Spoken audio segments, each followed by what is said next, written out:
আসসালামু আলাইকুম প্রিয় ফেসবুক বন্ধুরা, আজকে আমার দুপুরের রান্না মোরগ ফ্রাই। আমি 2টা মোরগ লইছি, এখানে দিছি লবণ, দিছি হলুদ, দিছি গোলমরিচের পাউডার, দিছি কারি পাউডার, দিছি এগুলো দিয়ে আমি একটু মেখে আধা ঘন্টা রেখে দিব। পরে সামান্য ময়দা পাউডার দিছি। এটা জিজ্ঞাসা করতে পারেন ময়দা পাউডার কেন দিছি।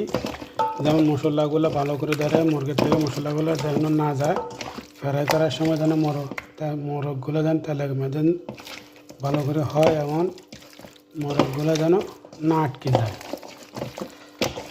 এভাবে দিয়ে আমি এইভাবে করে নর্মালি আমি আধা ঘন্টা রেখে দিব। ইনশাল্লাহ দেখেন পরে কি